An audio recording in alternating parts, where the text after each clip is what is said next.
Okay, everybody, welcome.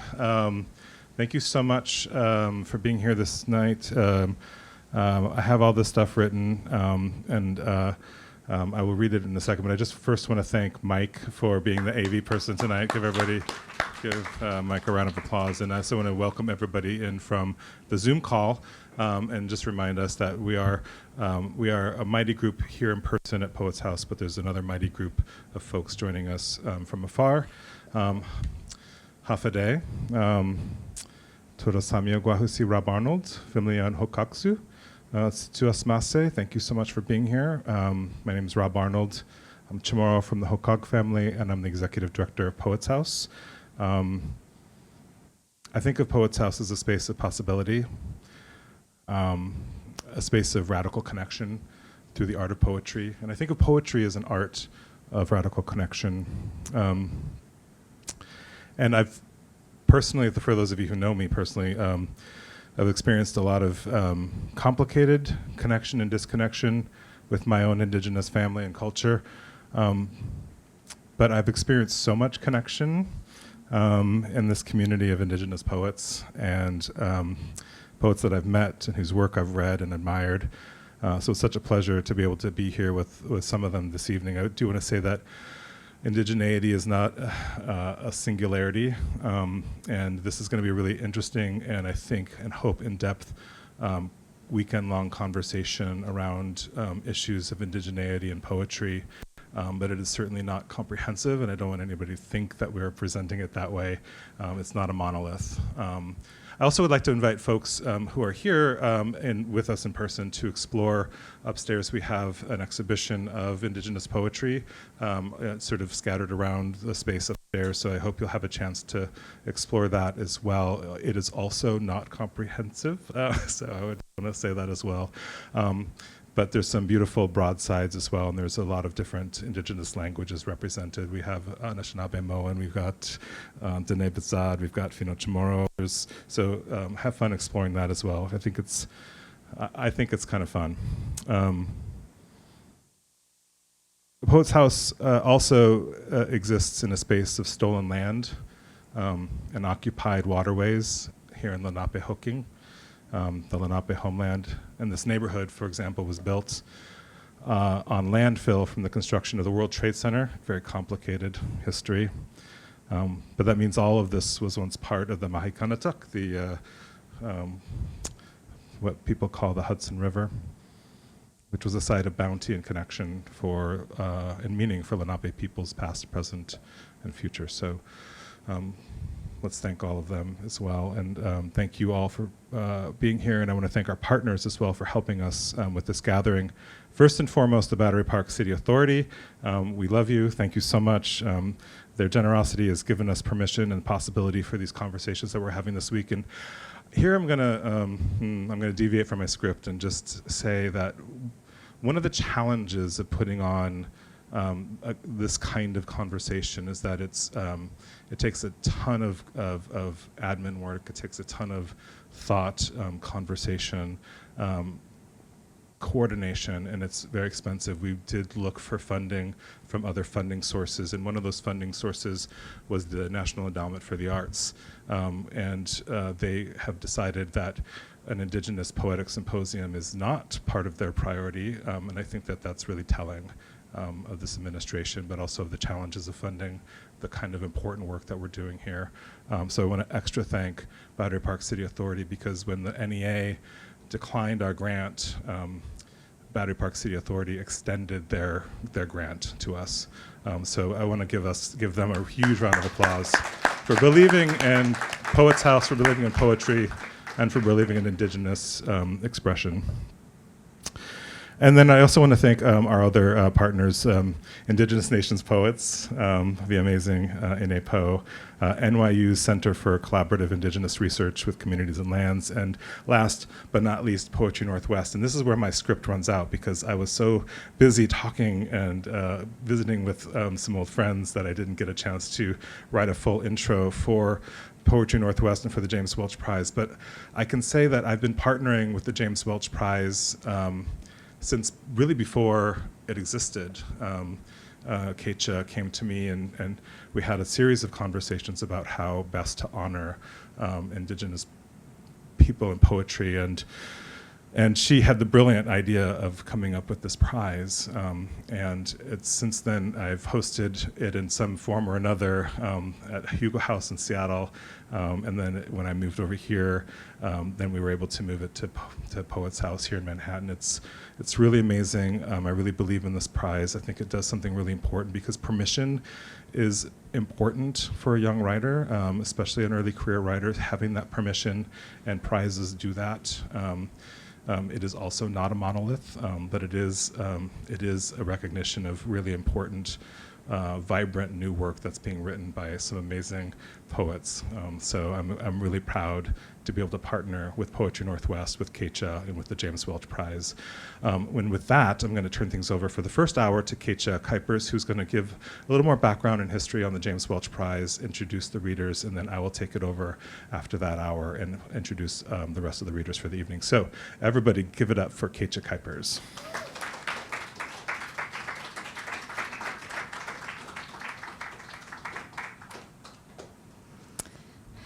All right. Hello. We are here this evening to celebrate the 5th annual James Welch Prize for Indigenous Poets.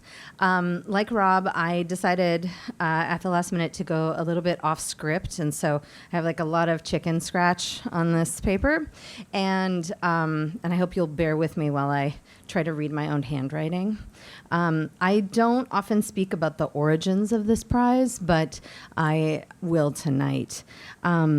Poetry Northwest is based in Seattle, part of the area long known to the Coast Salish people as the place of the clear salt water. On July 3rd, 2019, 6 months before I stepped into the role of editor-in-chief at Poetry Northwest, a police officer shot and killed a man named Stonechild Chiefstick, Stony, to his friends and family on the shores of that clear salt water beside the Suquamish Reservation at what was to be a community picnic and fireworks celebration. We must ask ourselves each day what it means to live actively in relation and in presence with each other. When we first launched this prize at Poetry Northwest 5 years ago in the depths of the pandemic, I could not have imagined what that relation and presence might grow into. This prize has been a community effort from the very beginning, built through partnerships of incredible generosity, labor, and most importantly, trust. Senior editor Jennifer Forrester, herself a gifted Indigenous poet, has spent the last 5 years dreaming with me as we've worked to create this prize in the most equitable, honorable, and celebratory way possible. Through Jennifer's work, this prize has also benefited from a partnership with Indigenous Nations poets, whose board has volunteered members to screen submissions and choose the finalists each year since the prize began. The big-hearted and big-dreaming staff of Poets House, who have made a second home for this prize in our annual celebration of the winners, have been part of that community, too. Beginning with Executive Director Rob Arnold, who was one of the first people I spoke to about my hopes for this prize after Stoney's killing. Lois Welch, widow to Blackfeet and Montana poet James Welch, has not only lent us Jim's name and memory by allowing us to honor him through this prize, but has been the most beautiful champion of his work and its meaningful legacy for Indigenous writers and for anyone with the bravery and determination to put their pen to the page and define their life and world for themselves. As Jim said, to tell their own stories. In a review of Jim's first book, the 1971 poetry collection, Riding the Earth Boy 40, the critic noted, "You realize he is not looking at a thing, but seeing into it, which is vision."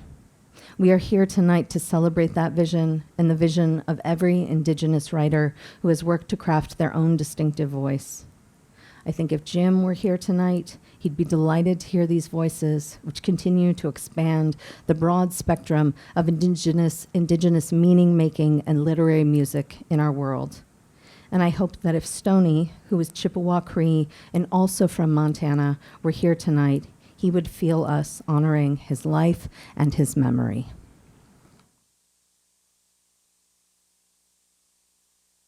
And now I want to talk a bit about the special folks who are here with us tonight.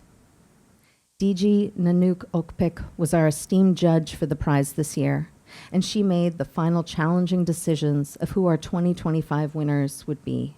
If you have not yet read the winning poems she chose, written by Desireé Bewley Dallagiacomo and Chris Hoshnic, you can find those poems and those of finalists Danielle Shandin Emerson, Michelson Stone Sweat Knapp, Eva Liebenberg, Noelani Peters, and Delaney R. Almo in the most recent issue of Poetry Northwest.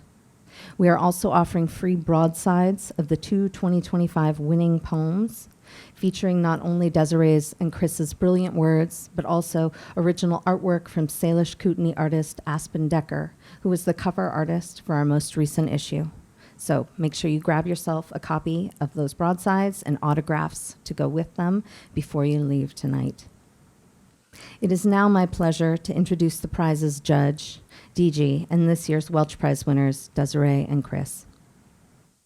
Inupiaq Inuit poet DG Nanouk Okpik was raised in an adoptive Irish-German family in Anchorage, Alaska. She earned a BFA at the Institute of American Indian Arts and an MFA at the University of Southern Maine's Stone Coast College. Her debut poetry collection, Corpse Whale, won the American Book Award, and her second book, Blood Snow, was a finalist for the Pulitzer Prize. A recipient of the Truman Capote Trust Scholarship and the Wyndham Campbell Literature Prize, she has taught at the Institute for American Indian Arts and has served as a resident advisor for the Santa Fe Indian School. She lives in Santa Fe. And I just want to say on a personal note that when Jennifer suggested DG as the judge for this year's prize, I felt very fluttery and starstruck because I am an enormous fan of her work, and I'm really excited to hear her read for us tonight. As editor of Poetry Northwest, I'm glad to say that I have absolutely nothing to do with choosing the winners of the James Welch Prize. That is left to our friends at INAPO and each year's judge. However, I do read all the entries with great interest, and I have favorites, and I'm so thrilled by DG's choices. Desireé Bewley Dallagiacomo is a citizen of the Choctaw Nation, an MFA candidate in poetry at the University of Michigan, and she founded The Heart of It, a poetry-centered retreat for writers of marginalized genders. Chris Hoshnic is a Navajo language advocate, poet, and filmmaker. He is currently an MFA candidate at the Institute of American Indian Arts. A warm and grateful welcome to all of you. And now, DG.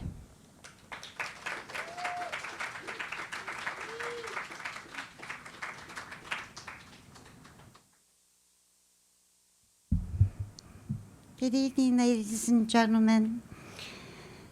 Tonight, I'd like to thank the Poets House, Poetry Northwest, my great teacher, Annie Finch from Stone Coast College, my friends, and all of you here. Thank you for coming. I'd like to start out by saying the James Welch Award means so much to me. 26 years ago, I met James at Salish Kootenai College, where I attended and received the BFA in liberal arts and liberal studies. 26 years ago, I blanketed him when he got the Montana Governor's Award for his work in Montana and the surrounding area. James was a dear teacher of mine. My first book I ever read of poetry was Riding the Earth Boy 40. And his presence in my life has always been something very special to me. So I'd like to thank James and Lois both. Tonight I chose some great winners for the Welch Award. I'm thrilled to introduce Desireé Dallagiacomo and Chris Hoshnic. I was captivated by their work when I first encountered it for the James Welch Awards. The poems share distinct styles and flair characterized by deep originality, imagination, and distinctive voice. Please join me in giving a warm welcome to Chris Hoshnic and Desireé Bewley Dallagiacomo in their pastoral prayers and poems. Pastoral Prayer as the Genre at Quineta Shopping Center by Chris Hoshnic, and Blood Quantum Pastoral by Desireé Bewley Dallagiacomo.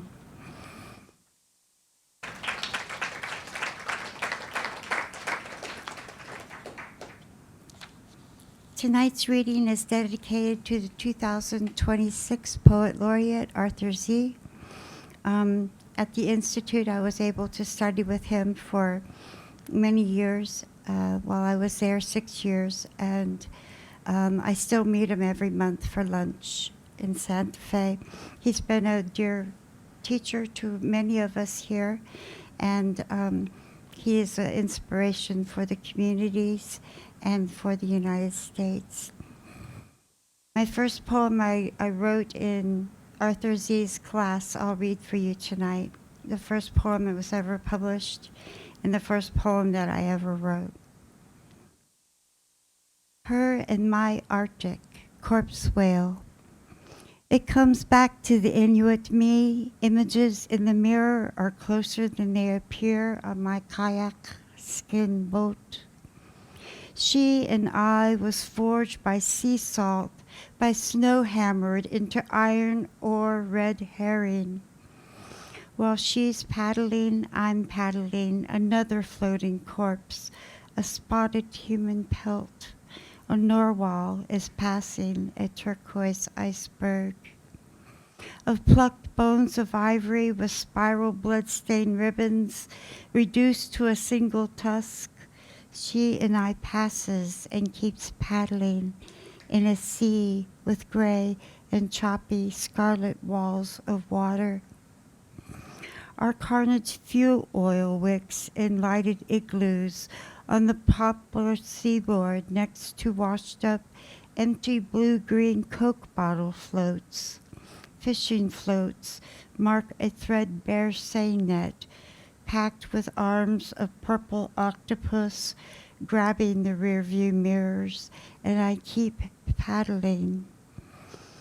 Towing a 9-foot tusk, draggle a blood trail, gaff the glass and blink.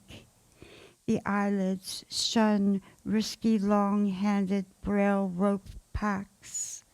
Her and my eardrums playing an old throat song, dry as the sunspots, and I keep paddling. In a lidless Caesarean section of an ozone layer is a white giant that looks through a tainted glass rope porthole. He adopts young Inuit like mottled jellyfish, sucks blood quantum, and raises underground flags beneath Polaris Star. She and I keep paddling. Of her and my flouncing caribou and dark moonlit or dodging bush laws. Her and my Malamute trots in Arctic circles before the midnight storm. Her and my ring seals bark couplets of foreshadows in an oval tasting room with white columns and musty yellowed law books. She and I keep paddling. Reaching the shore of the Beaufort Sea, landing the kayak, she and I witness in triple thick permafrost of sea and land merging. The Inuit skeletons are rising like brittle driftwood ivory as a Stella Eagle plummets, and she and I keep pushing, and shoving the sinew back into the threaded bones of the land.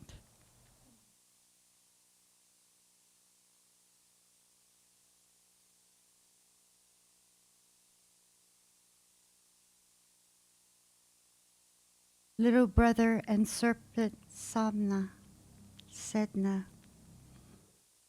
1. She and I plays in fields of tall grass and sticker bushes that snag on her and my Atigaluk white tights. Little brother skips between moose tracks and chink-sawed houses. She and I sing shrill echoes of red snapper and razor clam shells underfoot. Blood leeches on my shins collect in waiting mosquito pools. Nettle days fester nightfall into salmon sky pink. Copper mountains and elderberries linger on Kinnick Arm, just between the knots on silver birch, burnt spruce. Mount Willowa and purple iris below white Polaris star remind me nightly of youthful delight. Her in my tent bays at the shore of the Cook Inlet, next to the gulls and charred fir trees, darkening the sun, cloud by cloud. Brother's crooked head atop a mother's sucking barnacles hold him in boar tides of milky water. Fishing lines hook his sealskin mucklucks, feet cemented in rock base, gray quicksand. He jigs blue hooligan off the point. Ash mother's mouth with serpent Sabna Sedna, both with tendril grasp, tainting him raw sienna. The mother's milk, my brother from each bosom, he nibbles at his browbeating umbilical cord and seeks a pacifier of Barter Island seal sunning. Samna Sedna brings brother close enough to smell the blue ruin, yet far enough to build the castle made of tentacles. He plays tug-of-war and hopscotch with next of kin, the seahorse saddled and bucking with spurs of brackish headwaters and ice shells of razor clams. She and I left a century ago beyond the castle and into a moat of beadwork made a sand spit, an island erected to my likeness, made of pigment, ivory paper, and black scrimshaw pictures.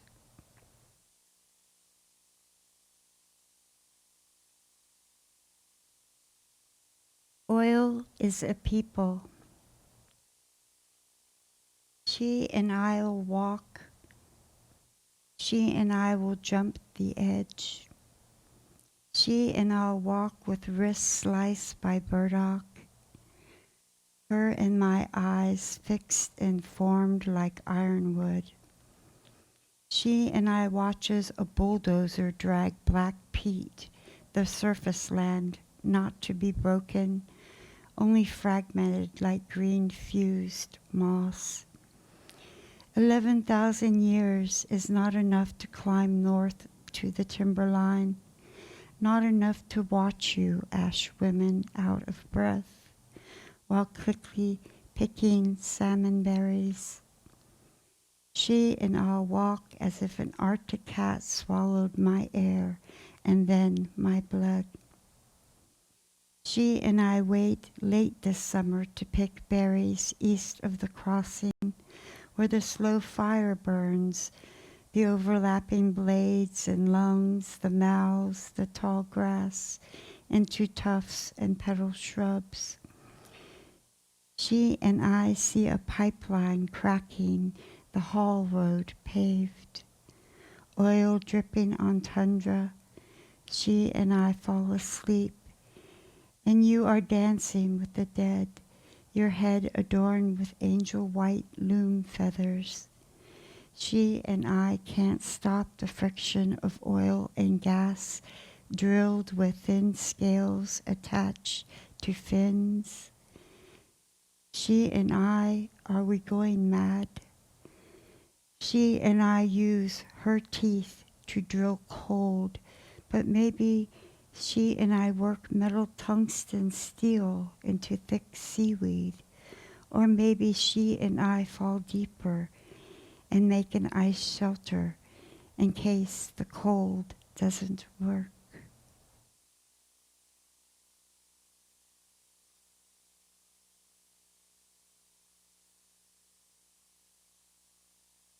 The flying snow knife. after Inukshukpuk. When houses were alive, technicians of the sacred, 1969. After.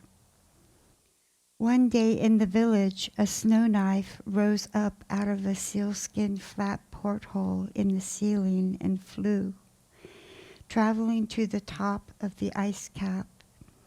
It was a bright day, and it said the sun watched the sun. The sun watched the knife cutting the stars, creating half-spirits of light.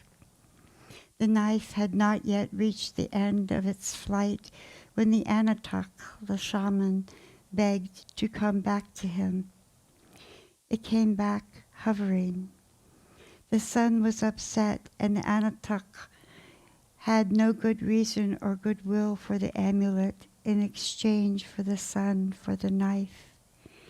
He gave him a hunter, Raven's dead body, and the Anatuk grabbed the ivory knife just in time. The moment caught the knife, the sun eclipsed with the moon. Raven brings the light. The sun, the moon, and the dead raven. When it became daylight after the eclipse, the sun went back home with her new husband, Raven, from visiting her brother, the moon. The sun gave the dead man life by warming him with her rays like red and outer layers of willows. The raven man came alive. His body severed into 7 stars, became the dipper of the night skies. It is said the hunters use an ivory bone dipper filled with water to pray with, to help during their hunts. They give a drink to the felled animals for their journey, for the animals are always grateful and return each season, giving their lives to hunters. Now the sun does not miss the snow knife. Now she has a husband, the moon.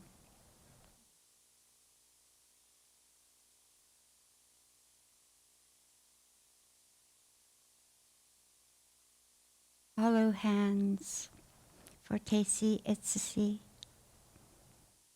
You dig with hollow hands, with hammer and tongs carved out of my wrists, metacarpals, fingers, and thumb. At times my song muffles, as if snapping my knuckles were deep. The talons of the falcon is a hand. The bird takes flight with messages carried under erasure, under erasure.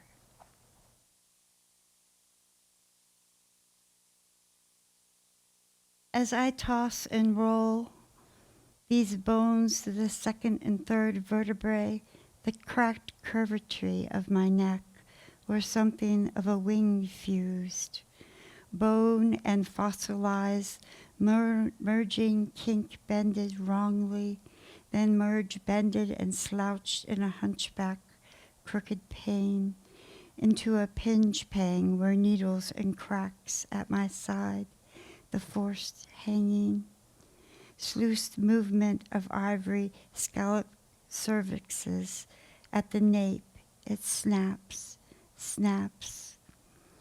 I rebound at the fear and instinctively quake with vanquished surrender. In numbness I wake and then mumble, you're a part of me, now leave.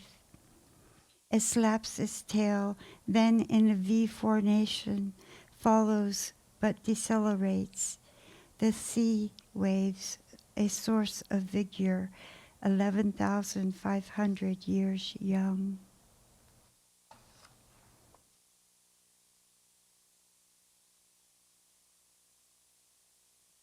Polar bear lost. The little people brought south winds with pollution. As the polar thunder starts the rip-crackle roaring across on January 1st, 2018 in Santa Fe, just as Eurasis Maritimus, mixing and mingling with man with no fear. dead on the blank stairs and thin-boned with thick matted hair, bear and beer and soda cans.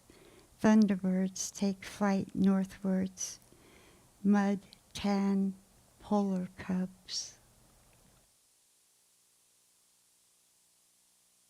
It cuts.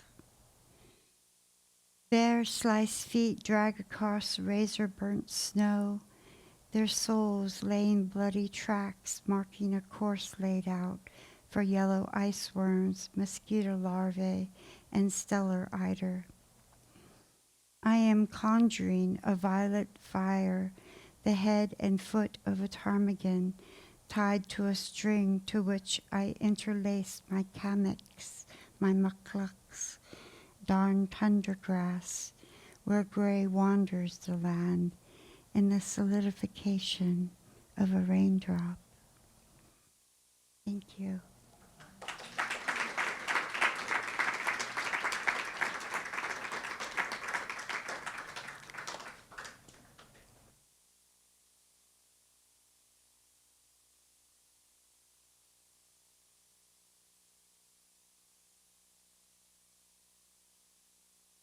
So happy to be here with y'all. Am I supposed to be up here? Okay, thank you. Okay, good.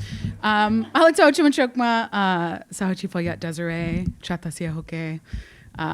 Excited to be here with y'all. My name is Desireé. I'm Choctaw and a citizen of the Choctaw Nation. And I can't tell y'all how honored and excited I am to be here with y'all. And DJ, beautiful, moving, imagistic reading. Thank you.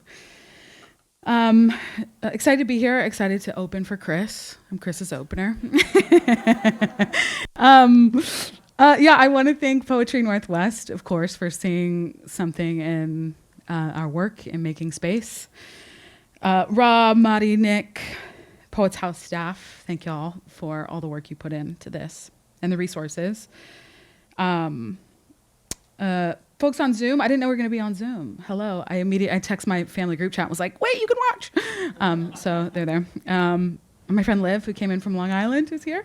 Happy to be here with y'all. I'm going to read 3 poems. The first poem I'm going to read is the one on the broadside. I'm going to talk a little bit about some of the poems, but I'll just read this one, and I'm going to talk about the other 2 briefly. So thanks for being here. Yakoki. Blood quantum pastoral. My grandmother taught me when to pluck an apple from the tree, twist like a doorknob. Taught me to waste not, want not, and I know the land loves me back because she told me so. I'll say this. They did what they had to survive, and so they did and did not survive. Yakoki means thank you in our language, and my grandmother never knew that. Her father did and did not survive. I label my corn Tonchi. I'm making my way back somewhere. My hands in the dirt, my seeds in the earth.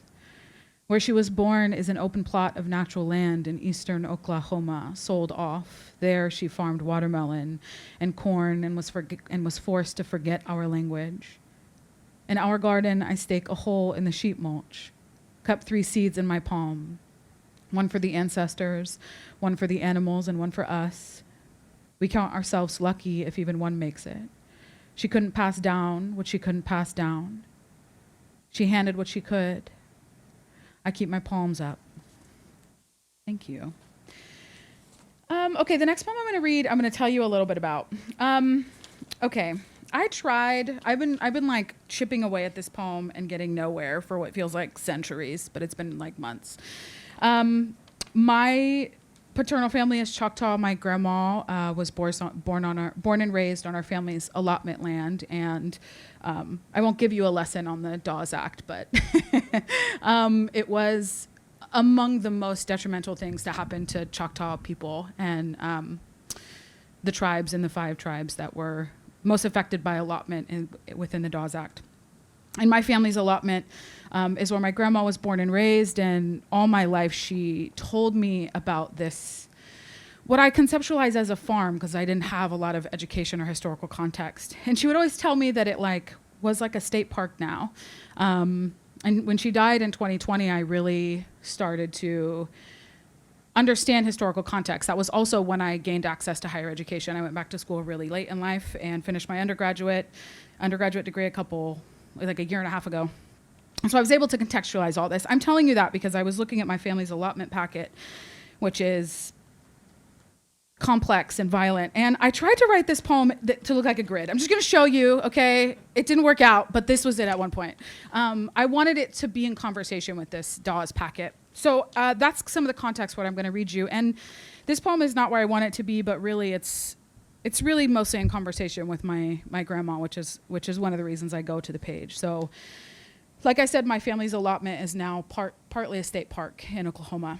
And in an interview, Chief Gary Batten said that less than 5% of Choctaw people still have their allotted lands. And this poem's called Cedar Lake Recreation Area, Hodgen, Choctaw Nation, Oklahoma. A state park now, 3 parcels at least. The allotment office sent by certified letter. Sections and townships quartered and halved, your name scrolled across their grid lines. This history demands a kind of cartographer to read. Before your home became Cedar Lake Rec Area, before it was bargained to your father's mother, split and made easier for country to swallow, you were stewarded belly to earth. You stewarded earth to belly on that land. Every mother before survived to arrive us to, before it was stolen, before given then stolen, before it was split 160, you harvested sweet alongside your brothers. Your hands small holding its weight. Just a blink ago, you told me the stories. Named me honey in that soft drawl as you stirred your coffee dark before Uncle placed green onions on your casket in the valley that winter. Cedar Lake Rec Area has 4.4 stars on Google and 4.2 on recreation.gov. Primitive campsites, only registered horses allowed. Visitors say foliage is breathtaking in October. Pit toilets, self-pay. You fled west and found me there so long ago. My hands, small, holding that weight. All my life sat alongside your voice, and now, without it, I rifle through piles to find you, buried in the Dawes script. White people's history made murky, your going made clear. Where you grew, despite the commission's wager, settlers in love drink PBR, count stars. Connect with wilderness, rent kayaks, you plucked and twisted a survival where they might pitch now. I have half a mind to rent a site just to be close to you and your girl body's place. Grandma, I called the allotment office to ask after our home, but it was you I wanted to call. You told me it was a state park when I was small. All I want is to tell you I feel so lucky to have heard it from you first, to have learned that place through your eyes, to almost smell the soil from your mouth. Thank you. I have one more for you. This poem is called Ofa Chukma, which means in Chatanumpa means like good harvest. My partner is Kirikirish and Kichai, Wichita and affiliated tribes, and this poem deals a little bit with it. This is my last poem, and then you get to hear Chris, which I'm very excited about. Again, thanks y'all for being here and coming and weathering this mild weather that we have here. And there's like a giant plate of meat in the back that people should eat from. Anyway, this is called Ofa Chukma. It's a sonnet. Nerds in the room? Okay. Sonnet heads? Okay. The dusk sun to our backs. He leads me along the spindly foot path we've worn through the field behind our one bedroom. The rent is cheap and the soil is rich. The harvest is bigger than we've earned. His eyes, the color where fern meets dirt, squint up at me as he crouches at the three sisters, 2 braids snake down his back. The silks have withered and split for sweet to burst inside the husk. We cup and twist the way we know from our grandmothers before they were our grandmothers. Girls growing tall against allotment's long shadow. Before their father's hair was stolen and they tried to strip our spirits of a homeland, I hold a truth and I hold another, curled in my lap after he drowned a gopher by mistake. crying his father's name into the dark. This grief we inherited. A lot has died off. Too much has been slaughtered. We know how to love a place like this. There's a spot in the yard where we buried the rabbit he killed after the dog cut her neck. On top, a peach tree sags with fruit. Yeah, Cookie, that's all I have for you. My name is Chris Hoshnic, and I'm from Navajo Nation. I'm very far from home right now. Thank you for the kind words from everyone. Language is kind of a thing that is, it's who I am and carry with me through my personhood. And I've had the honor of walking the homelands of the I might pronounce this wrong, the Mohicanic, and of standing alongside relatives from many Indigenous nations and communities across the globe at a residency in Hudson, New York. Oh shoot, I forgot to time myself, sorry. And together we planted these seeds of knowledge and shared vision and cultural exchange. But the reality is as Indigenous people, we often face invisibility in media and in policy and in education and in conversation, even in conversation, meant to be inclusive. And so, but we're here. We've always been here, and we continue to show up, contribute, and lead, and even when the world looks the other way. And so, in response to that erasure, I've created this. Is it up? Oh, my TED Talk. I've created a visual poem. It was really not something I wanted to do. I just wanted to share it, as is. But I felt like it needed more weight. And so I created this visual poem for tonight, and as an offering of that reimagines what it means to be seen, to speak back to invisibility with presence and memory and vision. And yeah, so this one is the winning poem alongside yours. Pastoral prayer as a genre at the Kansas Shopping Center.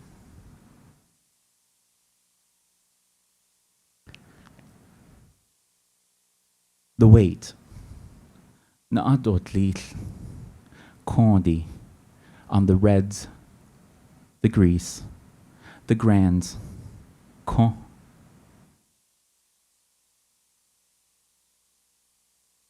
It wakes the peaking cable ties, knit ties running inside the valleys and mesas. Turn a turbulent rush, the sequencing of kos. Con. Germinate, listen, nestle, Condi, a wild waste course in Manila violent blue, a discropping.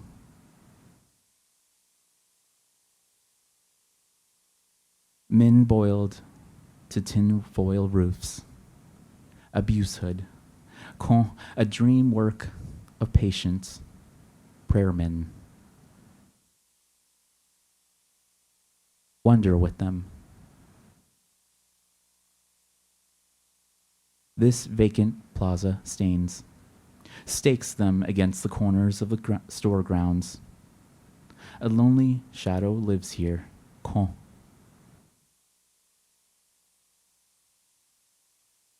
A laundromat, an Ace Hardware store, a theater, a wild waging subway of sorts.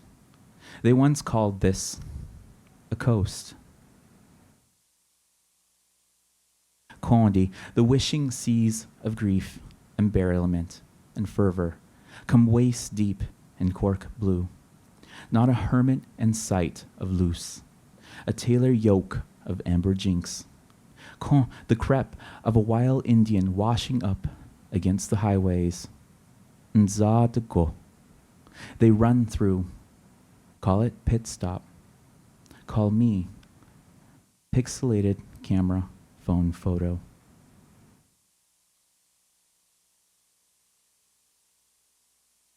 In this photograph, Your icy fingers roar across my ceramic tiles. I call those teeth. They bite into the same Whitman lines you savor, cause an avalanche on your Rockwell fantasy. Would you hang me in your bedroom above the baby's crib and call it teeth? Would you call it me?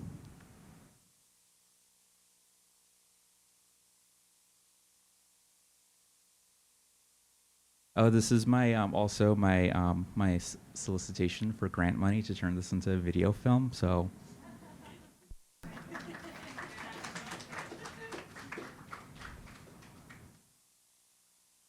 Condi, this is all I will remember in the afterlife. Condi, this is how they will remember me in the afterlife. Of course, not a bother of warp waning kos will guide me back. Con, where it, they, us belong. Condi, near a grand hope of a wait.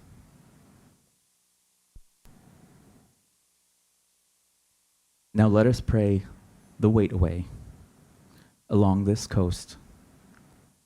Condi.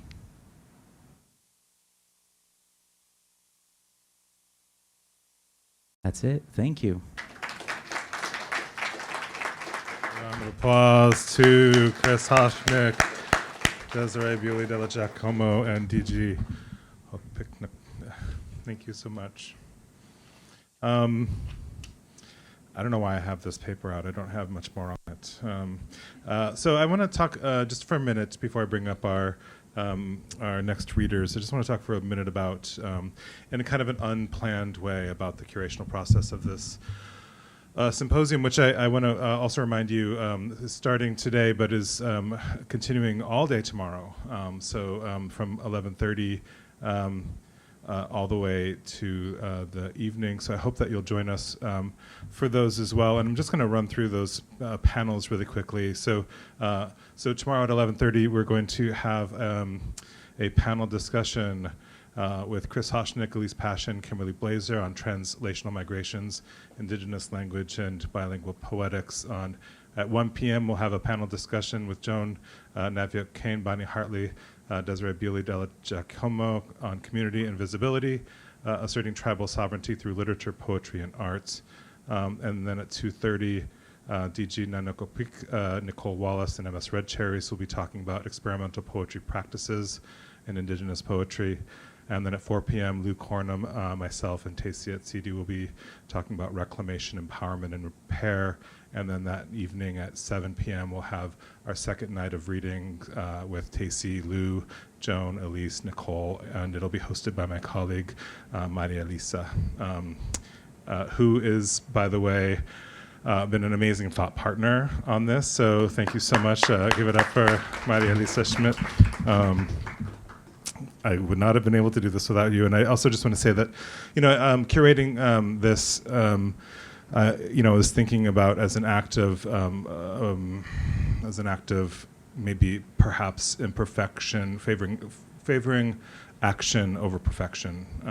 As I mentioned earlier, this is not a monolith. This is not, this is not the entirety of indigeneity, obviously. Yeah. So part of the curational process, leaning into community, leaning into connection, and so a lot of these folks I've been in community with and in connection with at various points, and also in that process, it leaves people out, of course, and so I do hope that we can continue these conversations in other venues and other spaces and other times. This is simply the start of a deeper and longer conversation, I hope, and with your cooperation and collaboration, I'm sure that it will happen. So again, thank you again for everybody for being here. We have an amazing lineup of poets for the entire weekend, and an amazing lineup of poets this evening. So I'm going to just get things going with Bonney, who's going to be our first reader. And Bonney Bonney, I met at the INEPO retreat in Minneapolis, I think, and I was just extremely impressed with her presence and the way that the community building that you do and the work around reclamation that you do. Bonney Hartley holds an MFA in creative writing from the Institute of American Indian Arts. She's a 2024 and 2025 Indigenous Nations Poets Fellow and a 2025 Forge Project Fellow. The Forge Project, by the way, is an amazing organization, which Chris sounds like has had experience with as well. Her work has appeared in Stone Coast Review, The Last Milkweed, Tupelo Press, and Boundless from Amherst College Press, among others. She is a member of the Stockbridge Muncie community and founding member of the Mohican Writers Circle, and we do have a couple of those journals in our collection upstairs, and we hope to get the newest one as soon as possible. But please join me in welcoming Bonney Hartley.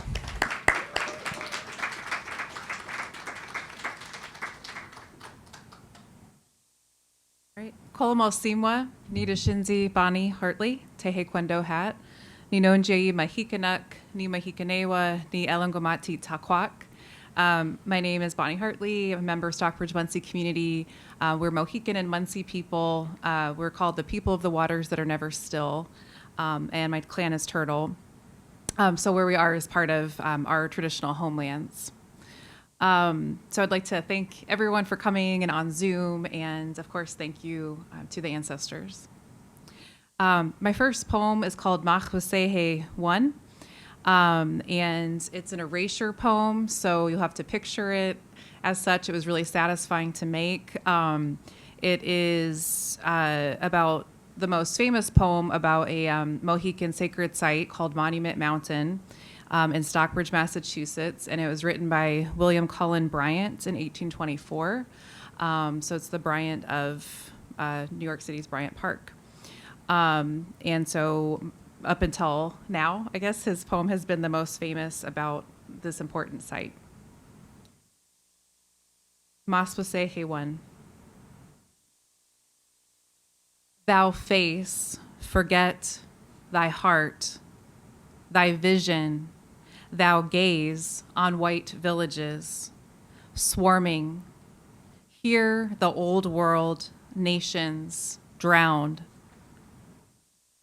And many go down with the centuries, whiteness, a fearful thing, tumbled down in fragments. Hear the sound, struggle, murmurs amid paradise. This is my poem, Mahwasehe 2.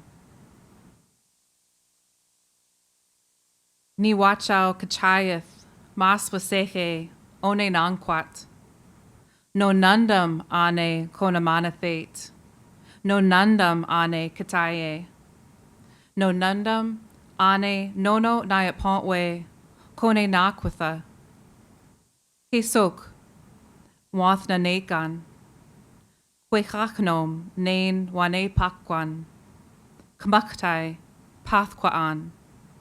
Ingachanatwe tatnana. Nono wampaka'a wetchewe.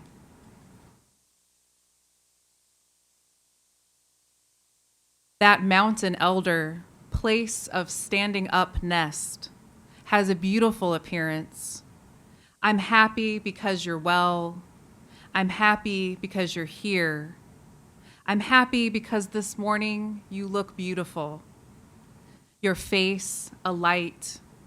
Your hair, the leaves. Your belly, there is thunder. We take care of you now, tomorrow, always. And our tribe returned to Monument Mountain last year. All right, this poem is called Confluences. I like to always center ancestors' first-person voices where they've been recorded. This is part one of a poem. It's called Shoal, Confluences, part one, Shoal. And the first part I'll read is my ancestors, direct ancestors' words. In this spirit, my friends, as a Mohicanu, now standing upon the soil, once was and now ought to be, the property of this tribe. I have thought for once, certainly the last time, I would shake you by the hand, ask you to listen for a little while to what I have to say. John Wanuakan Quinney, July 4th, 1854, Reedsville, New York. Standing upon the soil along river, in this vein of Mahikanatuk, mineral blue movement recedes to silty char.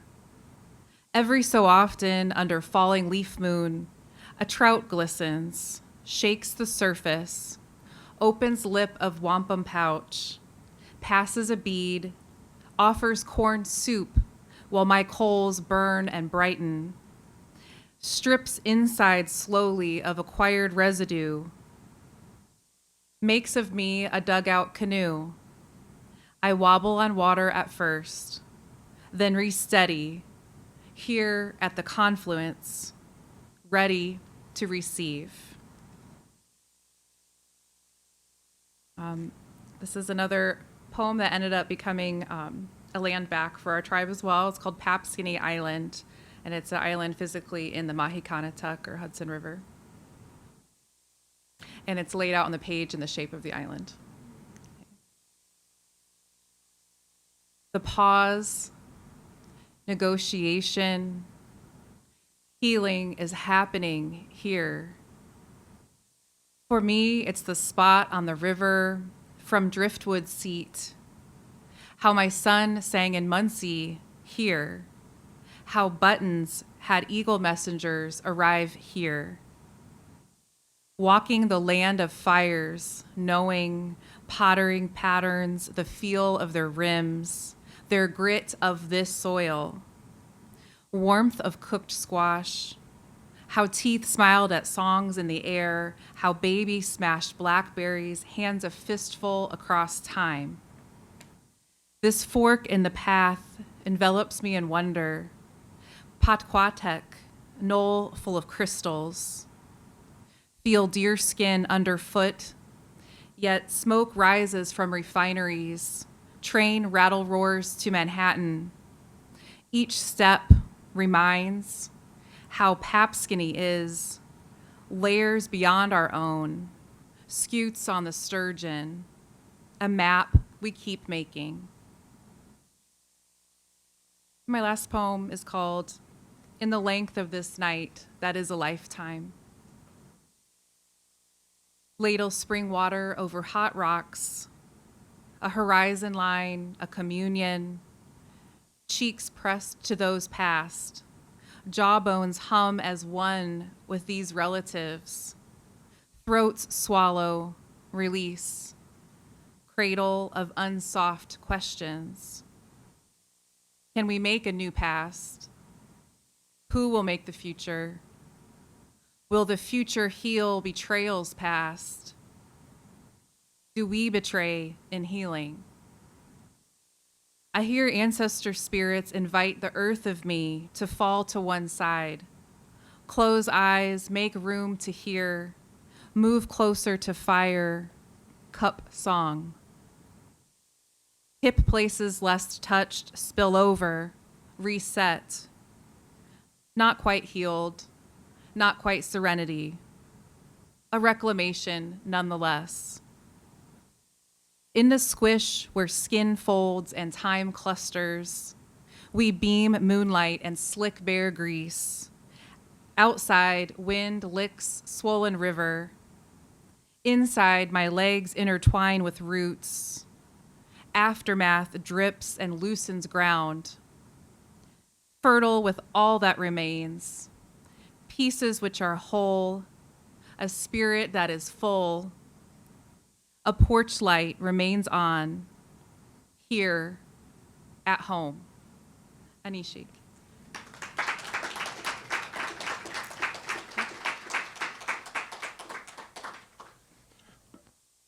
Oh, it's nice when the HVAC goes out. So I MC it, had the great pleasure of MCing night one of the Fellows reading this summer at the Indigenous Nations Poets Gathering, and I feel like I'm letting those folks down who were here for that night because I was very high energy because I wanted there to be a lot of love in the room for the Fellows. So I guess I want to bring up the energy level a little bit in this room for. So can we give another round of applause for Bonney and make it super energetic? Yes, thank you.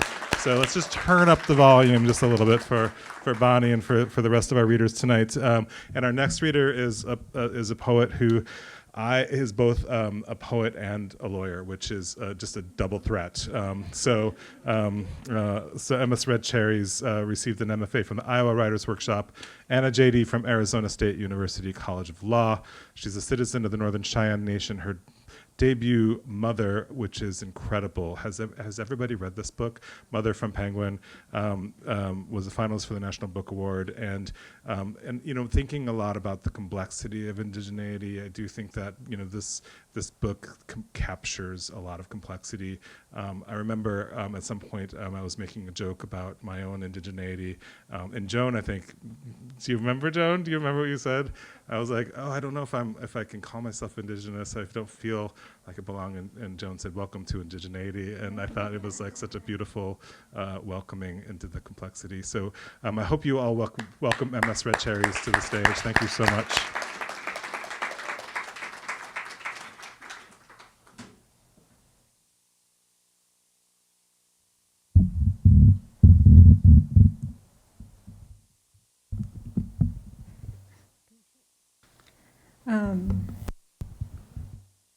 I'm really honored to be here tonight. I'm really honored to be with many of poets that I admire. Chris DG, okpik is one of my heroes, absolute hero. And I'm very honored to be here and share tonight with you. I'm going to read some new work. New as in I wrote it last year. I haven't been writing lately, but we'll see. My cinema exacts time, it gives up the thinking of. He kept whispers going and lifted a smile to everything we had. A grasp, a gasp. I don't exercise, but I do with time, I say. I've had dreams, very long ones where I'm dodging an XSX and asking for a ride home from a bad day. I'm in your kitchen, you're cooking salmon. I'm asking for strawberries. Please, I forget to taste. I've been in love with you since you first saw me. It feels like a miracle to be here with you. It feels like a fantasy. It feels fantastic. This dry out we've been on, you more than I. We drive fast, just not anymore. Walking in Berlin, you said, I enjoy being countryless with you. The green eyes you call hazel, your teeth peeking from the corners of your mouth, too small to hold a smile like yours. It's love, and it's not binding. I whittled myself in half to make room for you and became a sharp middle. I thought I wouldn't be able to do this. I thought I wouldn't be a part of you. I've been blessed with German film stars grinning their eyes from the backseat of a car, mirroring the look in me when I look at you. Driving down the street, playing a flute, I am impressing you. I am playing the national anthem. We just got an apartment together. At my old spot, I kept leftover bottles of liquor from my birthday party under my bed to remind myself about how far I've come. The bottles unopened because no one likes drinking around the celebrated person who doesn't. It was all cupcakes and marching bands. Toward the end of the party and on my ex-cigarette, you knocked on the door and I answered. I moved aside, astride, I moved with you. The world is alchemy using 1,000 elements to find eternity, turning ordinary metals to gold. But this is not as big as can be imagined. We are just love to find. We are just love to turn. Years before, in the summer when the satellites in the sky scared us, you stopped. I never felt like I could, rather I didn't want to. I gave up. Every night in a dive bar, I had my hand on my heart and the other on an empty well, asking someone else what books they had read. That winter, you asked me to come hang out on your porch, but I couldn't. The person I lived with made me into his rhyme, into his snow, and saying no to you rendered me. A year later, I moved south with him, and you moved east. I thought I would never see you. I had prepared myself by accepting Sunday's morning. I was a Baptist after all. I wanted to be a mother. I was going to be a wife. I was going to be a person of understanding. And still you wrote. I would hide your letters in my car, writing to you in parking lots of grocery stores because I didn't want anyone to know this disruption in me, wanting to see what you saw, wanting to know what London felt like in January, holding your letters so close to me I could feel you. In the spring, I sent you a crimson clover, my favorite flower, and the feather of a bluebird I found on the sidewalk. When I felt lonely, all I had wasn't you. It was New Orleans. It was the bar near the railroad tracks. It was the big river. It was the memory of me walking with you in a clouded Midwest cemetery with a black angel statue. It was you smiling at me, whispering, "Tell me something." That summer, roused by his weather, I moved north to the big city. I slept on my friend's couch and I kept my body up. I took all my bad ideas and found my poor relations. What a life. I walked down streets and then further down. I listened to Hole and spent my mornings sweating, my body shaking, my shaking hand upending my eyeliner. I couldn't put my contacts in. My given name, knowing my history better than I do. I know where this ends. My eyes are red. I was red. Blood is expensive, but mine isn't my thinking. I'm sipping my country out loud. My future is living in the radio. To be sure, I was in Canto. I was writing fugitively. I don't have money to show you. I made my blue on a spontaneous buy-in. Things can't always be this good. I'm a loser. Loser gets mad and drives fast. He wants blue. You. In the next letter you wrote, you were moving to the city, this city. You were seeing someone and asked if I was around.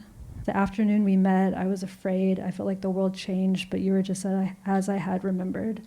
I poured 2 shots and I took them before you arrived. I watched your hands. The look in your eyes said the world may have changed, but we didn't.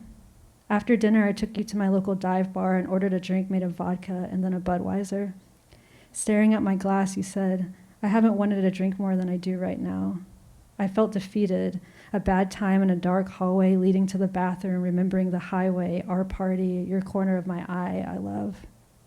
I looked at you, I asked you to leave, and I didn't see you again for another year.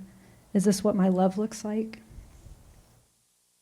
I spent the next afternoon in a dark club where the girls asked me my name. I stared at a bottle of Beefeaters and I wrote this to you, untitled. I've been looking at Words to Die Black at Williamsburg Club. My little head did trivia and is ashamed to answer the next, but the twist-found bartender had my architecture interesting, my impulse missing for 2 days. Dragging eager across your finger, my shorts, my shot, welcomely spent, time on Metropolitan staring at you.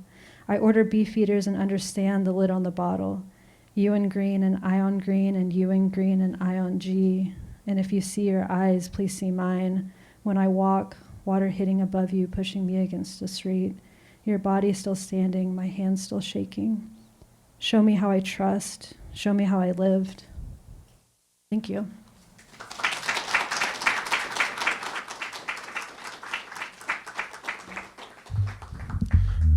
Turn it up a little bit, everybody.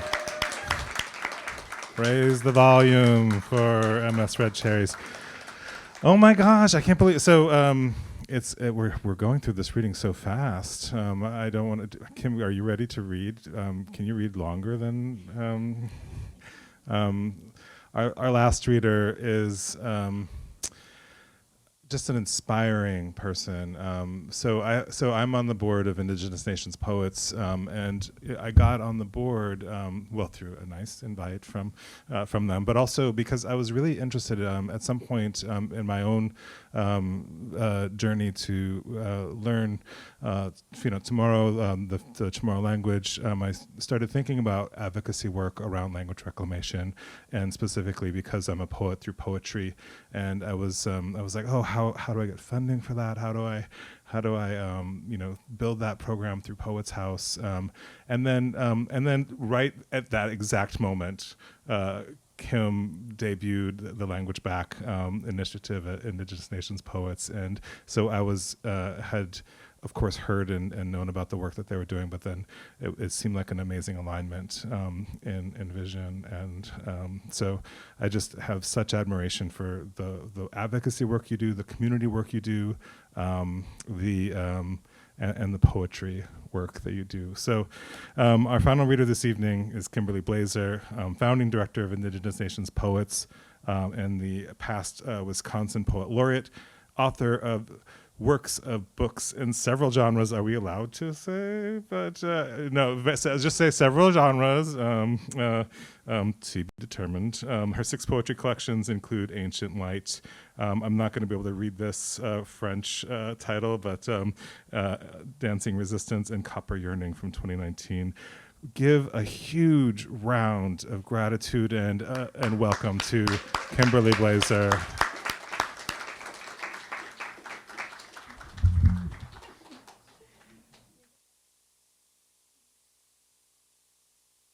Wow, wow, wow. I'm not as tall as Rob. Chimigwech for that. That was really lovely. And I just want to say thank you so much for all the work. I understand what goes into bringing all these people together. And I'm so grateful to be here with all of these lovely Indigenous writers and all of the other folks who showed up tonight. So Chimigwech to Poets House and the whole staff who, can I say, to get here, I had to come across a lake, drive 2 hours to an airport to catch a flight out of kind of remote Duluth, Minnesota, to fly to Minneapolis, to fly to New York City, and they let me do it. So I just want to say how grateful I am to be here and for all of you and the beautiful poetry that you've been sharing. I keep changing what I'm going to read as everyone comes up. But I'm going to go to this is a kind of new poem, kind of new, as in it was written a few years ago, but it's not yet included in a book. It's how I first met Chris, because we were both awarded the Indigenous Poets Prize from Hayden's Ferry Review and Center for Borderlands Imagination, and we read together. So that's the first time I wrote Chris. So I thought this would be a good one to start with. And it does have to do with missing and murdered Indigenous women. And yeah, I guess that's all I'm going to say. Oh no, I did want to say this. The very last phrase comes from a song that was written, it's a Strong Woman song, which some of you may know. It was created by Anishinaabe women who were in the prison for women in Kingston, Ontario. And it's their song that I close with. When her body is a battleground, 1. When Ikwe-Wug litter ditches like deer, when girl bodies sink, skipped rocks off greased fingers of Wendigo, in a day mode, ribbons on our skirt, a keening. 2.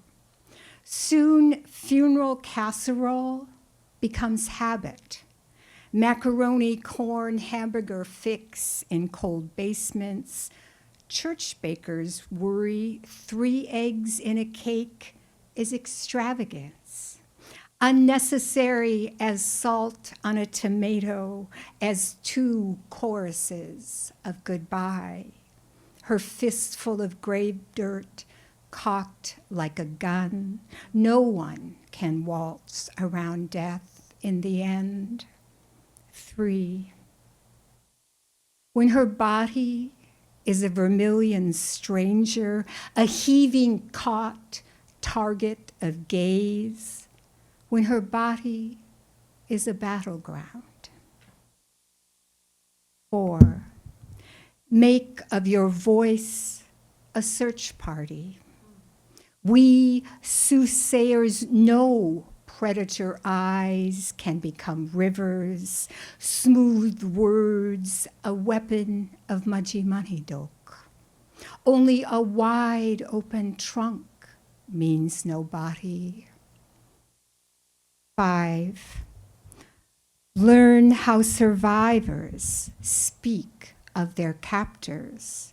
My fault, a confiteor of grievous, silk gown of words, bruised skin, worn thin. Our stories rot, reek of futurelessness. 6. On the day she drank holy water like beer, rammed the Ford against the wrought iron gate, lace doilies, communion wafers multiplied in virgin births. Ladies' aid servers looked away. O Saint Nishki, patron of the red landless, in death, is faith an answer or a question? 7.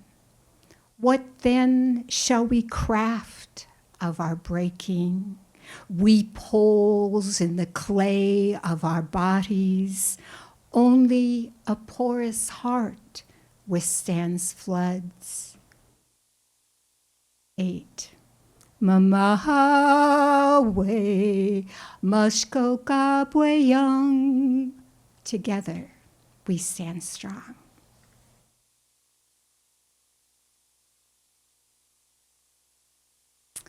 All right. So I wanted to also think of the time of the year we're in, and I've been spending time in the Boundary Waters Canoe Area Wilderness in my kayak, and this is my time for renewing the energy that we spend so frivolously all year long, right? And so I wanted to read a couple poems that come from this season and that place. So the first one also connects up with our focus on language, because I need to fix this to make it go just a little bit. There, it's just blocking my vision. Okay, there, how's that? Sounds still okay? All right, great. So the first one also pays attention to language and the way that one word is more expansive than the word itself. A catalog of migration.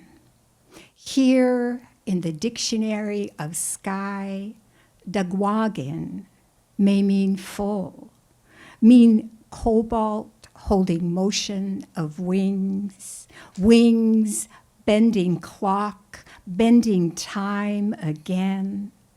Endaso Dagwagan, every fall, breath, eternity blowing cycle. Watch air streams funnel, then unfurl like rivers, swirl and sing. Nagamo, this pouring of bird bodies.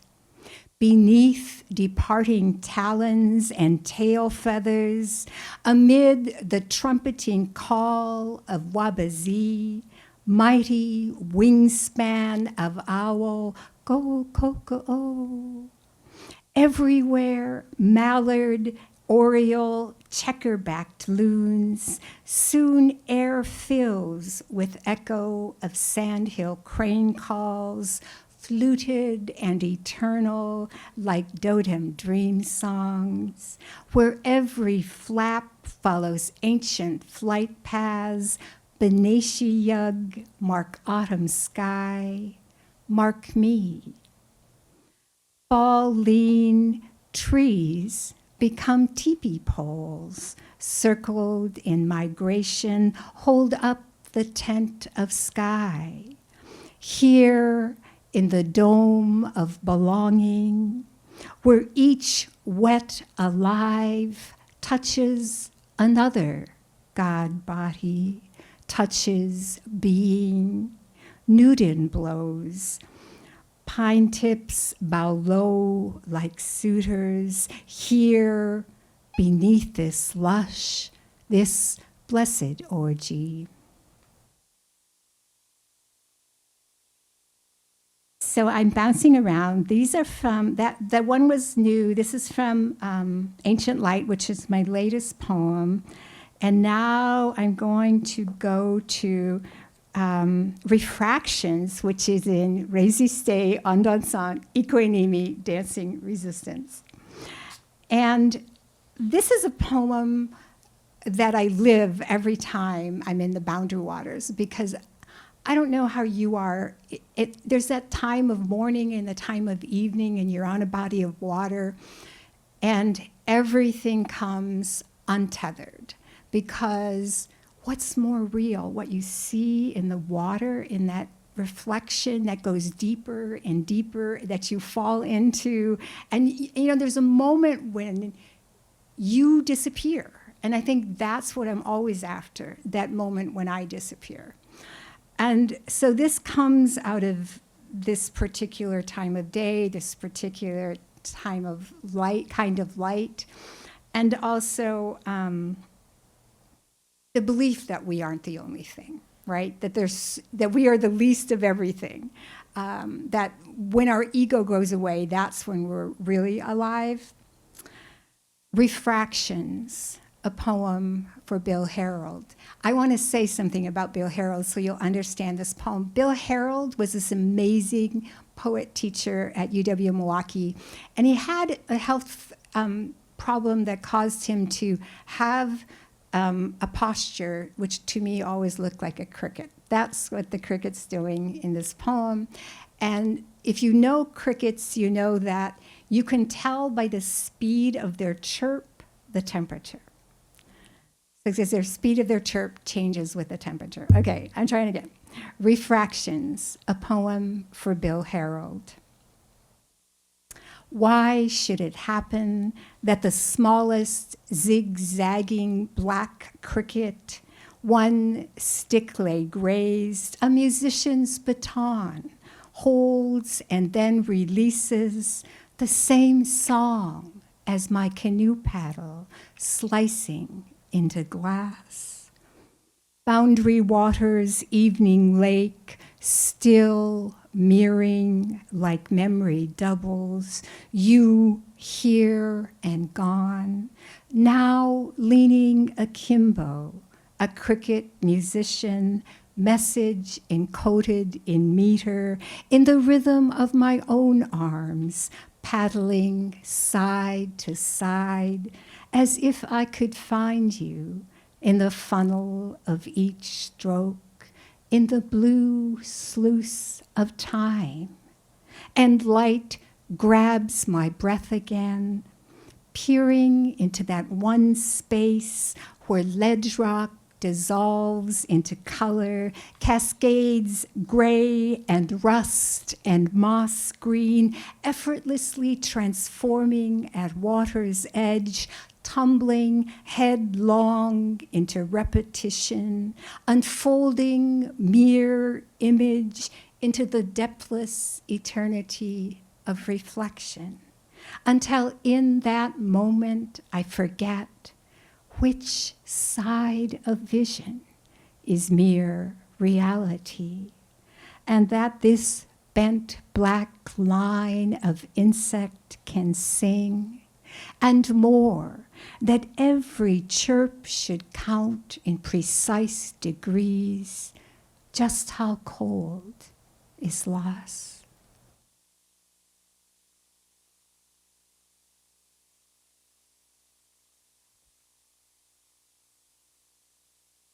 All right, I'm going to deviate a little bit.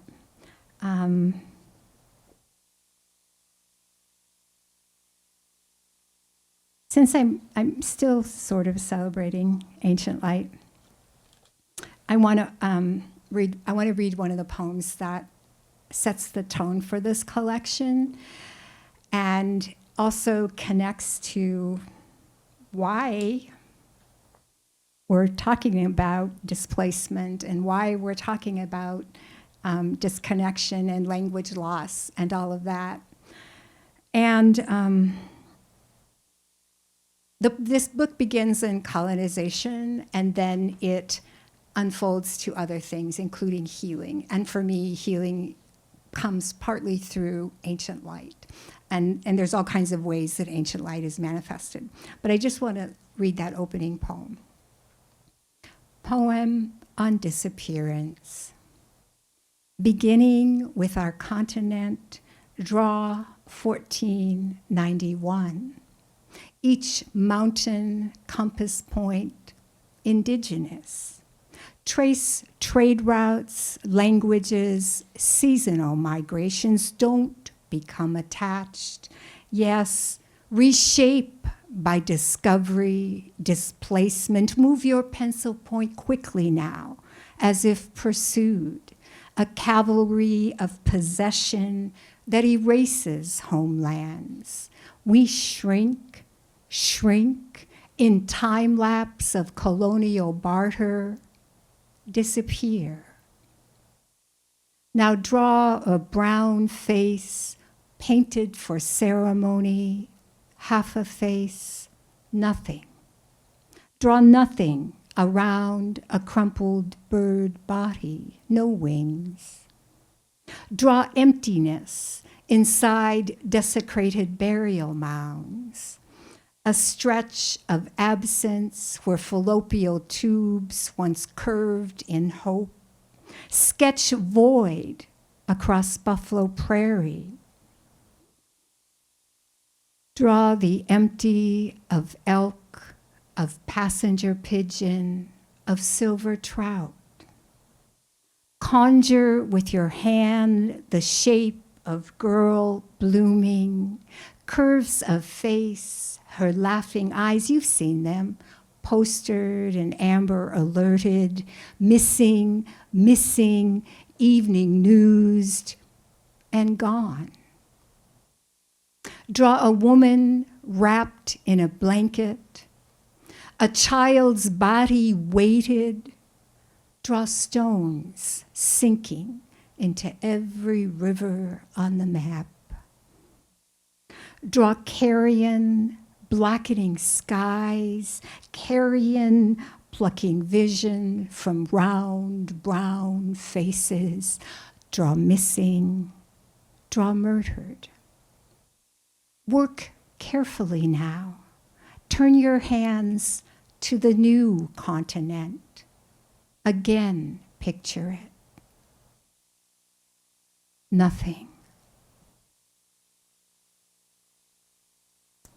All right, I don't want to end dark. So, am I good, Rob? One more. Okay. All right, okay, I'll read one more from here, and then I want to end with something that I think is kind of playful, which I never do. I used to write funny poems. What happened to me? I did. I actually wrote funny poems. Okay, so I got to find this one. This is a really short poem, but it's sort of, I think, in the moment, no more kings, and what we're all trying to understand about where we find ourselves. This is a poem, very simple, very small, and it asks us to think about those relationships. I'm going to have to do it from memory because I can't find it. Okay. It asks us to think about not opposition, but the ways that perhaps we do have connections to one another. About standing in kinship. We all have the same little bones in our foot, 26 with funny names like navicular. Together, they build something strong. Our foot arch a pyramid holding us up. These bones don't get cast when they break. We tape them, one phalange to its neighbor for support. Other things, like sorrow, work that way too. Find healing in the leaning, in the closeness. Our feet have 1/4 of all the bones in our body. Maybe we should give more honor to feet and to all the tiny but blessed cogs in the world, communities, the forgotten architecture of friendship. Do you want a funny poem or do you want to be that? Okay, funny poem. I think it's funny. I'll tell you. So I was just in Arizona, and I used to love to dance, and I haven't done it for a long time, but I went out dancing to celebrate with a couple of my friends. We had such a great time, and it made me think of this particular poem. So I'm older, but when I was young, dancing was also part about just falling in love with whoever was there, right? Is that what it's about? It's half that, right? So this is a strange little poem called Grace Notes. 1. Each skirt flounce hungers the toes of my tallest boots. My eyes eat collar points, each pearl shirt button, the bolo snaking down his chest. Fiddle notes sweeten September's chill. Leaves a bronze flame in the oak, a copper confetti on the pavilion floor. Deliberately, I tip my head, let eyelashes curtain my longing. 2. Knees lift, again like a smile. Feet shuffle forward, back. His slim-legged jeans glide and cross, thumbs tuck in belt loops and steer. Amnesia comes, but arms remember the spin out and under. The twirl takes me. I am music, an angled bow, a banjo pluck. Dziękuję.